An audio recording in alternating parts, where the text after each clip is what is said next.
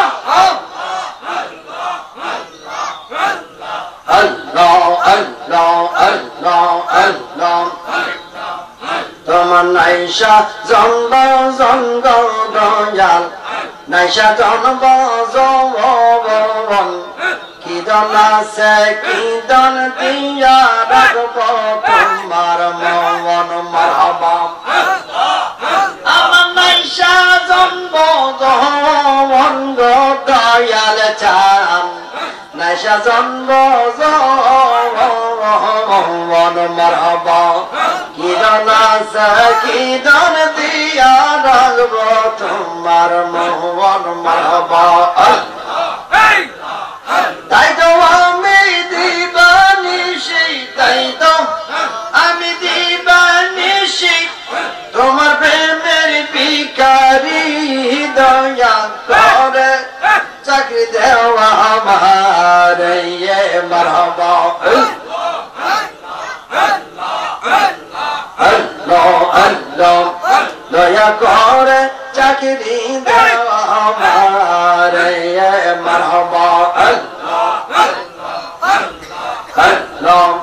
চাকরি করতে যা কিছু প্রয়োজন কিছুই নাই আমার কাছে দয়াল শূন্য জীবন মারহাবা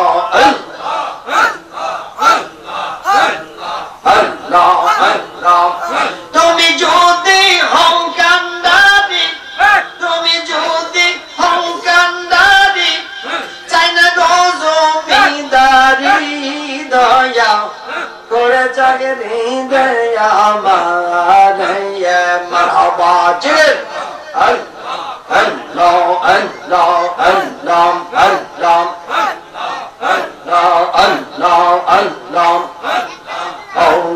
প্রাণের দয়ালো তুমি আমার চাকরি দেওয়া আমার মারহাবা আল্লাহ আল্লাহ আল্লাহ আল্লাহ আল্লাহ আল্লাহ আল্লাহ আল্লাহ আল্লাহ জবান করে আল্লাহ আল্লাহ আল্লাহ আল্লাহ আল্লাহ আল্লাহ আল্লাহ আল্লাহ আল্লাহ আল্লাহ আল্লাহ প্রাণের মুর্শিদ দয়া করে চাকরি দেওয়া আমার মারহাবা আল্লাহ আল্লাহ আল্লাহ আল্লাহ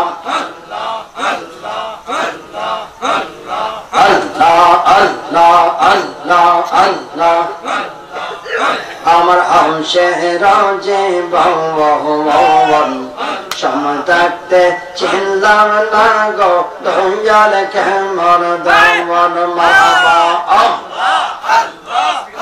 আমার হংসের যে এই মাহফিলের পক্ষ থেকে সবাইকে সামনে আয় বলেন একটা স্যার তোলা মোড়া সামনে আয় বলেন একটা স্যার ওড়াও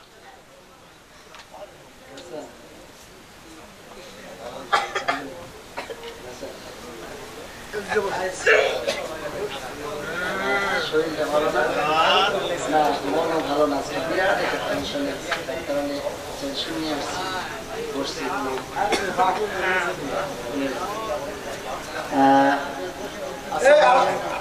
জানি আমি জসীমউদ্দিন মুজাহিদি